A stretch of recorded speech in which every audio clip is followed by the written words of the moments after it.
That's what we call ourselves. The humans who somehow grab a spark of magical power and learn to channel it. Some make a deal with a bored pixie, or they find some ancient artifact. For most of us, it's just running around in our veins, waiting to wake up. It's rarely pretty.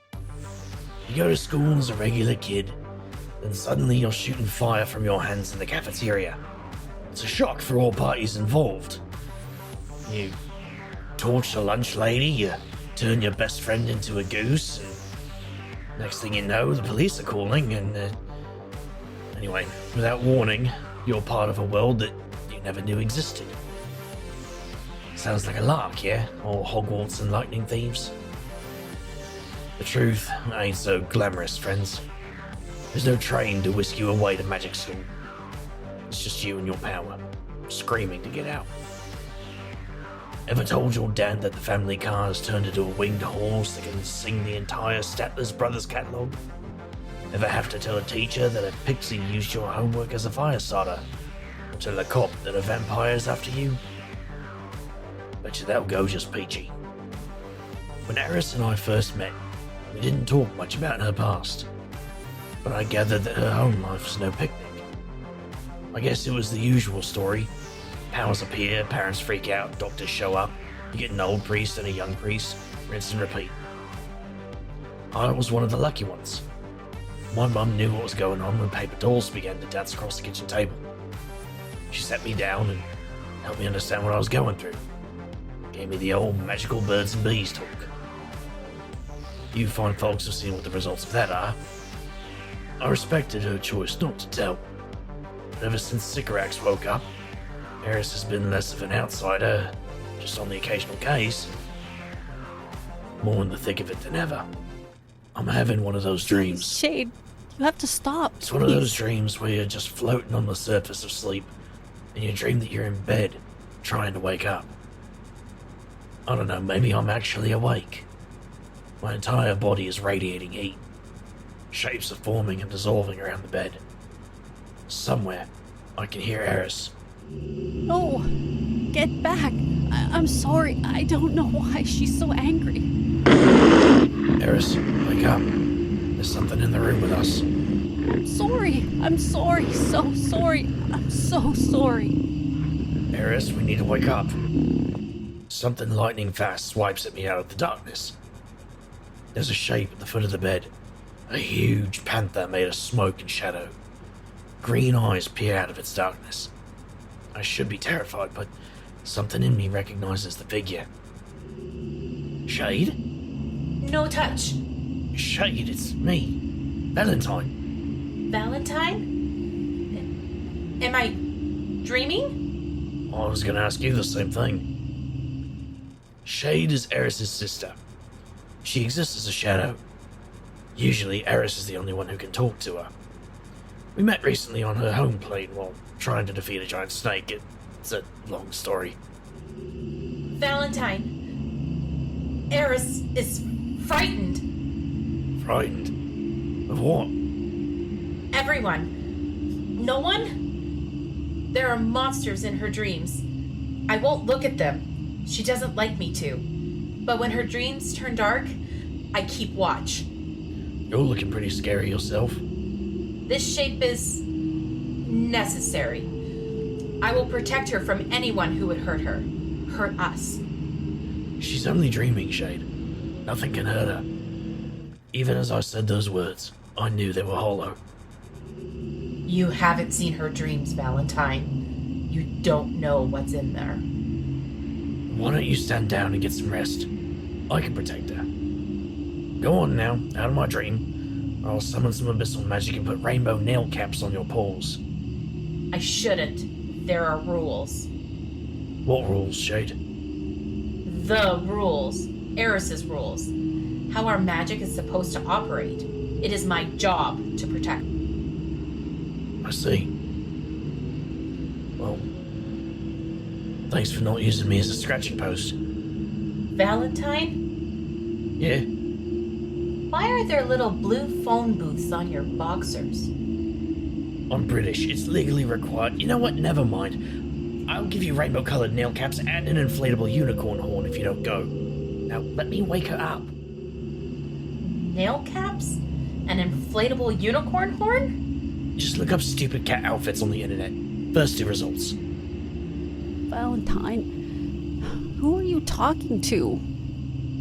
I was dreaming, I think. Go back to sleep, love. I'm gonna try and get a few more hours. Sweet dreams? Here's hoping. What you making? Eggs? How you making them? Egg style. Sliced tomatoes and bagels. Breakfast of champions. And degenerates who show up at Takeaway Gourmet to purchase the bagels before the champions got there. Poor champions, running to get there only to find they can't pick up a bag of their one with everything bagels. Not my fault their shoes mysteriously tied themselves together. Of course not. I was going to enchant the remaining bagels so they beg for their lives, but I figured that might be a little too weird for your average Cathedral Village resident. Plus, I'm sure the Queen City Supernaturals will come asking why you granted life to a baked good again. Alas, poor brave tart, he was delicious. I'll just talk my way out and have Jackie clean up the mess. Valentine, Sorry, nearly getting shredded by your sister in my dreams has my sense of humor running a little dry. you dreamed about Shade? Yeah. Or she dreamed about me. We dreamed each other. I don't know for sure, but she was on alert. For what? Monsters. Ones in your dreams. Sometimes she has trouble telling the difference between real threats and nightmares. Say, speaking of nightmares, what are you doing tomorrow evening? Unusual segue, but I plan on having a nip, watching some TV, checking my place for bugs and traps. You know, like most nights. What? Wait, bugs and traps? When Zero Day gets bored, he does stuff. One time he made a device called the Reorienter. Everything fell onto the ceiling and stayed there for days. Sorry, but in my defense, you have to admit, that's freaking hilarious. Okay, maybe not so much when you're living through it. Seriously though, what a jerk that Zero is. Am I right? High five? Anyway, back to the subject at hand. How about you skip the security check and come for dinner at my parents' place? Nothing gonna hit the ceiling there, I hope. Parents? Wait, your parents invited us to dinner? Yep, they've been dying to meet you. You told them about me. This is news. I've been back in the Queen City for a while. I figured it was time to reach out, better than bumping into them on the street somewhere. You never told me much about your parents. You said you ran away when you were young. Yeah, they had me in a room at the General, doped up on Halidol and barely able to speak. Shade helped me escape. So you want me to sit down and make small talk with the people who had you committed? That was a long time ago. They're older now. Who knows? Maybe they've changed. Maybe they'll just be happy to see me again. I feel like if I don't establish some sort of connection with them now, it'll never happen. I'll try to be on my best behavior. That's all I ask. And maybe you could stop at the barber today? My facial hair is an expression of my individuality and my commitment to personal freedom. It's an expression of something. Alright. For you. I'll pop in and get myself cleaned up. That's my man. Maybe I'll borrow Reese's old eye patch too. Give myself a bit of pirate flair. Not if you want to sleep over again in the next ever. Steep price. Think I'll pass on it then. I'm gonna grab a smoke outside. Be back in a few. Something isn't sitting right with all this. First Shade pops up in my dream, then Eris announces that she's spoken with her parents. You don't run away from your family, change your name, and then agree to dinner out of the blue. Normally I'd put it down to plain old growth and change, but sharing a dream space with Shade? That feels like magic. Maybe Anvarsary has some insight on this. Oi, Anvarsary. Anvarsary, you there?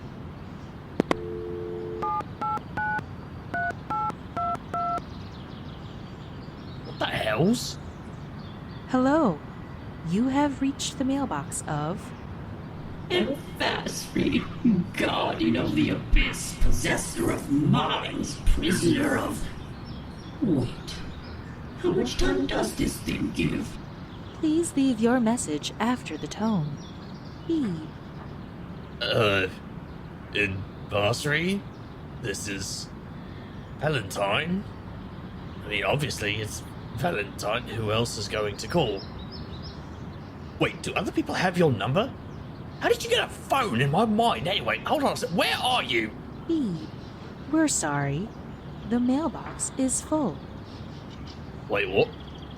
Goodbye. No help on that front. Looks like whatever monsters may be waiting for us over dinner with Eris's family, we'll be facing them alone. The next evening, we head over to Eris's parents. Turns out their house is in Lakeview, so we just walk over. It's one of those perfect summer evenings, all golden light and not a breath of wind. The parents' house is a good-sized red brick home with white pillars and fresh flowers on the steps. It's so perfect that I almost expect to see a pie cooling on the windowsill. The only thing ruining the perfect presentation are the empty, overgrown lots on either side. Quaint. Has a real abandon all hope ye who enter feeling. Shush! Yeah, you know, if you aren't ready, we can walk. Say the word, we're out of here. I don't need you to protect me from my family, Valentine, and considering you're... Oh, God. I'm sorry, Finn. I'm a little stressed. Don't worry about it, love. But you're treating us for pizza tonight if I get us thrown out. Deal. She smiles a genuine smile for a second, and that's when I know how hard all of this is for her. I study her face whenever I think I can get away with it. I almost can't help myself. Looking at her now as reality washes over her again. She reminds me of a small, scared child reaching out, taking one last chance, desperate for a different result, but knowing she's going to pay the price for her efforts. Finn, Yeah? thank you for not pushing for details I wasn't ready to offer. I know when I came in, I was pretty walled off. I'm trying to get better. I'm with you for who you are now, not who you once were. Besides, I think Thread has been writing fanfiction about us. I'd rather not ruin that for her. Wait, what? You should read her 37-chapter opus, How to Lose a Vampire in 10 Days. I don't want to ask what the title of our story is. You really don't. That's weird. But what's weird? There's no magic. Anywhere. Are you working a case right now? No, it's just curious. Every place has traces of magic. It's something a house picks up after a while. Your parents' place feels like a blank spot. I only saw that once before. My mom's a neat freak. Maybe she literally scrubbed it clean. I should tell you something. My parents might slip up and call me by my old name. They don't mean anything by it. They're just old-fashioned. I don't even know your old name. Never even thought to ask. Tracy! Hi, Dad. I don't know what I was expecting Eris's father to look like, but it wasn't this. He looks like a 50s sitcom dad, complete with sweater, necktie, even a pipe. For a second, I could swear he was black and white. Tracy, nice to see you, my girl. Come in. Your mother's in the kitchen. So, Eris, this is your dad. Nice to meet you, Mr. Tracy said her guy had a real individual sense of style. What's with the red jackets? I thought it was Halloween for a second when I opened the door. Sorry, where are my manners? You can call me Gary. Call me Valentine. The jacket happens to be a good friend of mine. Jackets. A grown man's security blanket, eh? It's like one of those superhero movie outfits. A little bit, yeah. Never liked those movies. They always gave Tracy ideas about being some kind of magical hero. Got her into a lot of trouble as a kid. You can always call her Eris, Gary. You know, since it's her name and all. Don't worry about it, Finn. Let's go see Mom. Yeah. Come on in. If I ever had to ask where Eris got her thing for interior decorating, thank Anne it wasn't her parents. The place looks like 1955 came to life. Real see the USA in your Chevrolet energy. Eris's mom is in the kitchen, pulling a roast out of the oven and making gravy. She's dolled up in a frilly dress and apron, whistling as she pours drippings into a china gravy boat. Who uses gravy boats anymore? Tracy! Oh, I'm sorry, Eris. It's so nice to see you. And this is Finn? Yes, it is. Very nice to meet you too, Mrs. Oh, call me Betty. Betty it is. Can I help with anything? You certainly can. Take this roast into the dining room. Eris will help set the table. You're scoring some major points with my mom. Mothers are my specialty. Heard it as soon as I said it. Let's just forget I said that. Yes, let's. I have to say, this isn't what I expected. Really? What did you think you were going to find? Some dark nightmare prison? It's just... your parents don't exactly seem real. I beg your pardon? What? This whole thing, the house, their clothes, the fact that I can't pick up a trace of magic. It feels like we've walked onto the set of a sitcom and now we're part of it. I'm almost expecting a laugh track. Believe me, there weren't many laughs when I was a kid, but now that I'm back, it seems perfect. That's kind of the point, isn't it? Nothing's perfect, especially not this place. It feels a little uncanny valley-like. Valentine, I know you're practically allergic to domestic bliss, but I need to make this work. So please just sit with me and have dinner with my parents. Okay. But let's see what Shade makes of this place. Shade? Yeah. Just ask Shade if this place doesn't give her the heebie-jeebies. This is weird. Shade isn't talking. Valentine, I don't know where she is. She's never gone. This is bad. We need to leave now. I'm sorry, Tracy. Did you say leave? Mom! Wow, you came out of nowhere. Your mother spent all day making dinner, Tracy. We really can't let you leave. I reach a careful hand into the abyss, calling my power to the ready. Nothing. I can't even reach the abyss, let alone summon its power. My threat level right now is at Labradoodle. I'm sorry, Finn. I keep a clean house.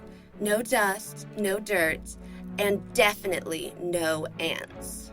Now, how about you have a nice, peaceful dinner with us? Bollocks. How did you do that?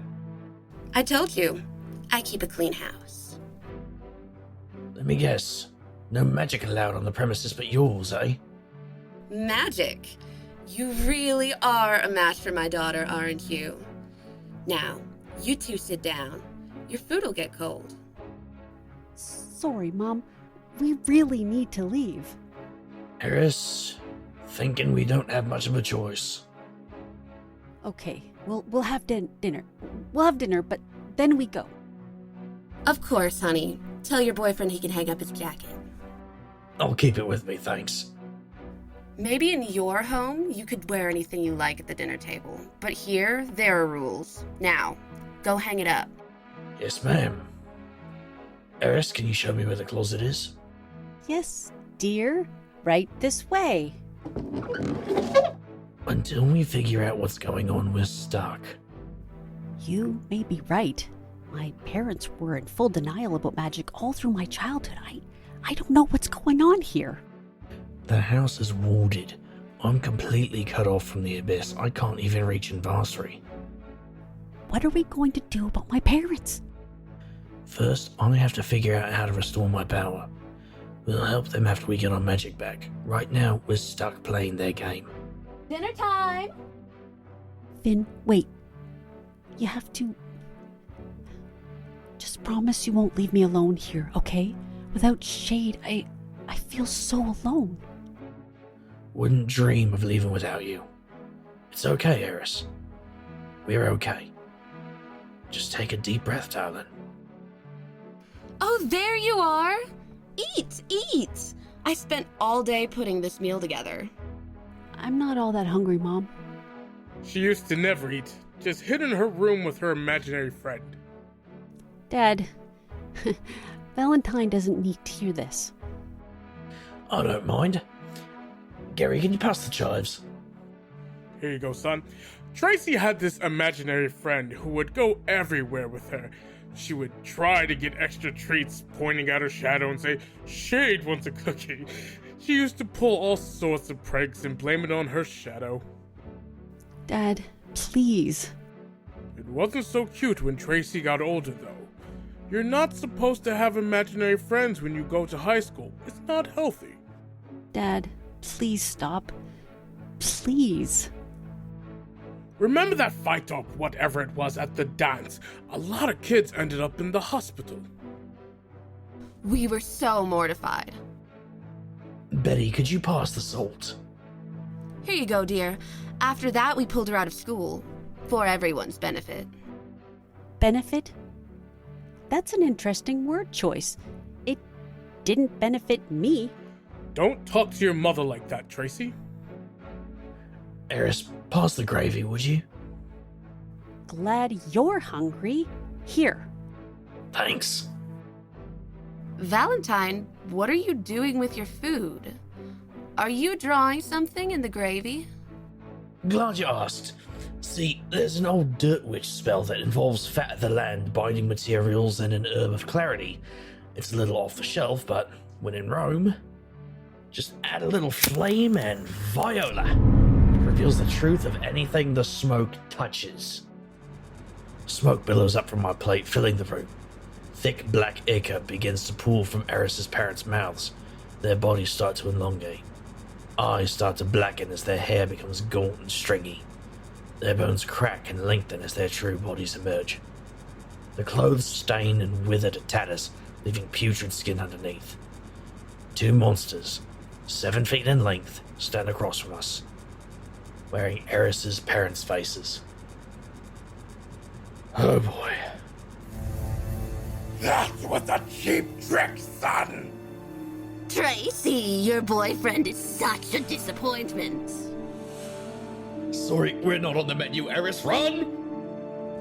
I overturn my plate, sending a dense billow of smoke into the air. With the monsters briefly blinded, I grab Eris's hand and run from the room. Valentine, what? Front door, front door, front door! Great. No shade, no abyss, and now no doors. Come back here, you two. I made dessert. It's trifle. Oh no. Well, now. She puts little pieces of fruit in her trifle. It's the grossest thing ever. That's what you're I'm sorry. I don't know what's wrong with me. I'm freaking out right now, and I have no idea why I would care about the fruit and the trifle. Finn, why do I care about the fruit? Whoa, love. Deep breath. We've got this. Never mind about the trifle. Look at me. We need to think. How about upstairs then? See if there's a way out. There's an attic with a window that leads onto the roof. Maybe it's still there. Right. Wait, my jacket.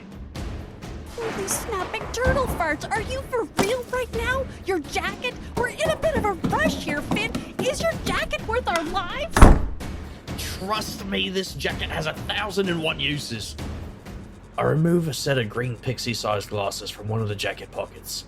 Eris gives me a look that's halfway between disbelief and pity. Wow. Never in too much of a rush to accessorize. Your sense of timing and fashion are questionable at best right now. Obfusciato! Breaking the glasses releases the enchantment in them, temporarily puts this place 1 second out of time. Zero Day used this on me to win a bet. Twice.